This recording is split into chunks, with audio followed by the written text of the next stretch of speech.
Hello, I'm Neil Kesterson with Dynamics Productions. I'm in Kentucky.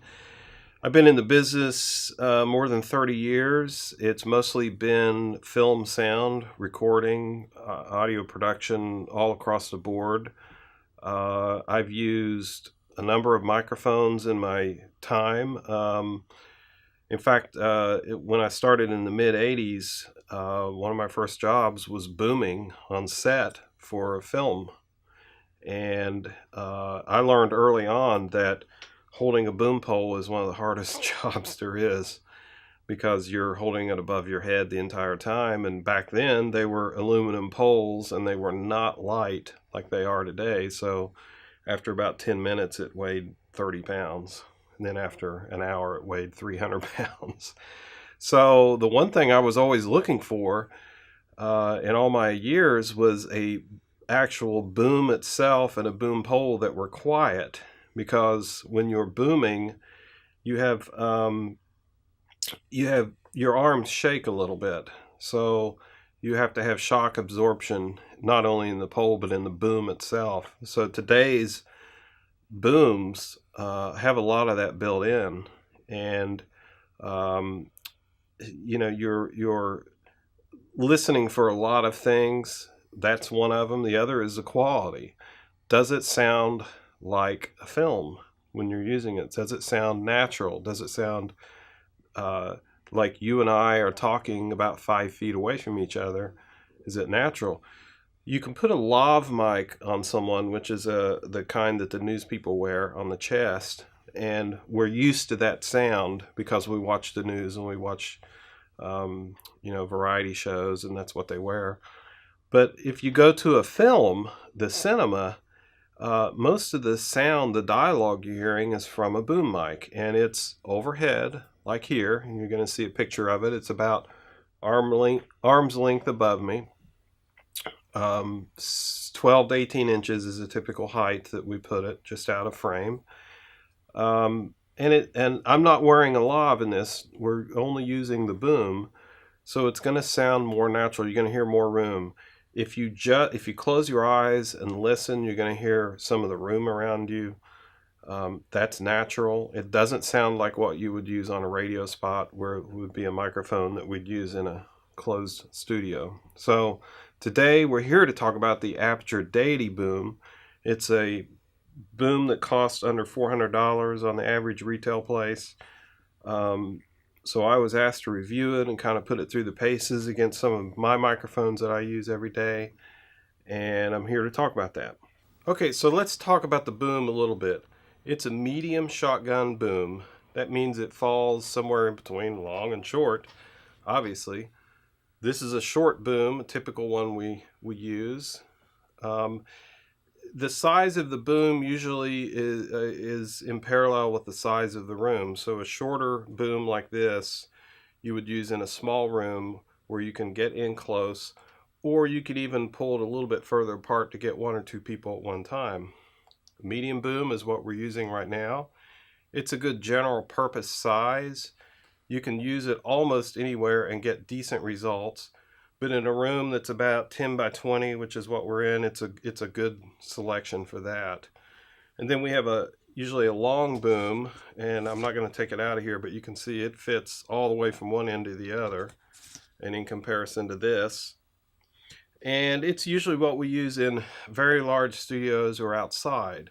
It allows you to get farther away and kind of have the same sound as you'd have with a medium or a short one that's in closer. So they're designed to reject sound, and they're also designed to allow you to get, don't have to be right up on something. But in my evaluations of this, I took it in the studio, a quiet studio, to kind of get a baseline measurement of the way that the Aputure Deity sounds. And I put it up against, I made an unfair comparison. I put it up against a typical microphone that we would use for voiceover recording, and then I also compared it to my more costly medium shotgun boom that I use in the field. And I say it's unfair because they're completely, the voiceover mic is a Neumann U87, which on new, they're several $1,000s, and the AT Boom new is at least twice, sometimes a little bit more than what the Aputure costs. But I was interested to see where this one laid. Now, the reason I took it in the studio is because sometimes short shotgun or medium shotgun booms are used for voiceovers. And so I placed the microphone in the same plane as the U87, and we're going to see a picture of that right now. And that allowed me to test it on a couple of different voiceover subjects. And also, I would switch out with the AT Boom that I use every day on location for the same reason. Now, you may wind up using this mic to do voiceovers because they're a general all-purpose mic, and you can use them for voiceovers. And if you compare some of the files that are on the website that I did, you're going to hear some of the differences. Again, A to B comparison against the Neumann is not fair, but it will give you an idea of what a voiceover mic sounds like compared to this. And if you don't do any comparison, you're going to say, oh, that sounds pretty good. So that's kind of the testing procedure I went through before I took it to test it for real world. So the real world is I went downstairs in our kitchen area. It's a kind of a big 10 by 20 room, about the same size as this, but it has no soundproofing. I left the refrigerator on, I left the air conditioner on, there was someone working in an office next door. So you're going to hear all the background noise, and I did that on purpose so that you could compare the quality of the voice of the subject with the background and how good or bad the noise rejection is. I compared that with the Audio Technica, and then I took it outside, and it's noisy out there. It's in a parking lot. It's near a corner. It's a business district, so you're going to hear all the other stuff out there as well. So I urge you to listen to those files so you can hear a comparison. And now we're going to talk about what did I hear. So let's talk about the real world use of the microphone. I took it to a couple different places. I took it out of the studio and into a regular office, 10 by 20 roughly. No soundproofing, refrigerator running in the background, someone in the other office, the air conditioner was popping on and off. I also took it outside into our parking lot and did the same test, and I tested it against my Audio Technica.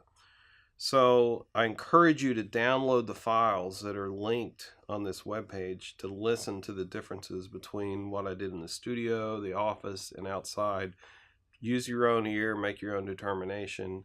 I will kind of touch on what I heard. In the office, the 10 by 20 room with the refrigerator running, I noticed that with the Aputure mic, it seemed to filter out most of the refrigerator versus the Audio Technica. My voice is a mid-range voice, and I think that the Aputure mic, it sounded a little bassier. If you listen to the studio recordings I did with narration, you'll hear that it sounds a little bit bassier than the other mics. That was my first impression of it, by the way. I think the mid-range is a little bit less in the Aputure mic than the Audio Technica mic. But it definitely, I think overall, as far as noise, it sounded better than my Audio Technica. Then I took it outside, same distance as these mics are today being recorded, 12 to 18 inches above my head, just out of frame. I did the same thing outside. I read the same copy that you're going to hear, compare them.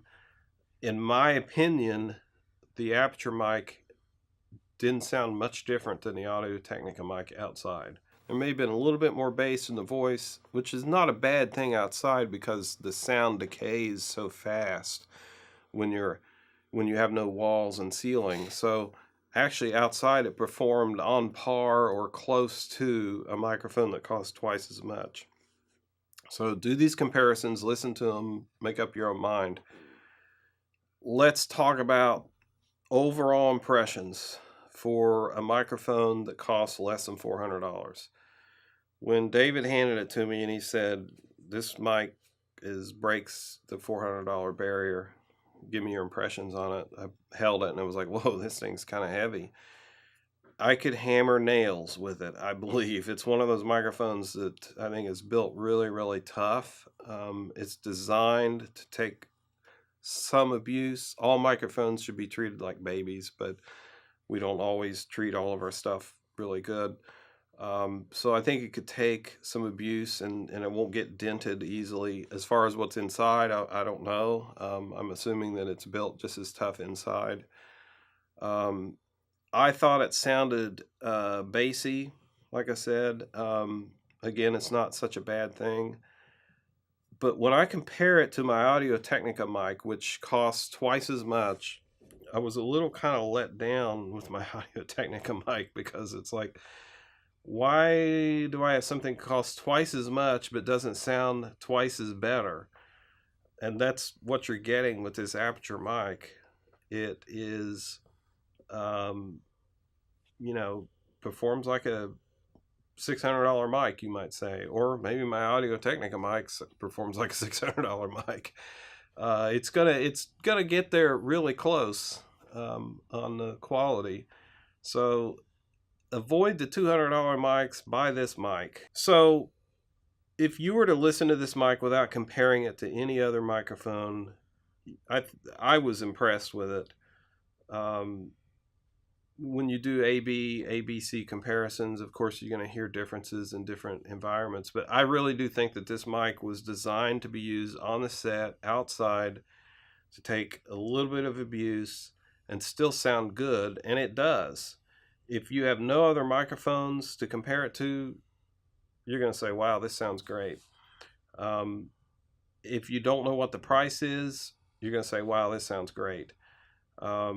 I was impressed with it, actually.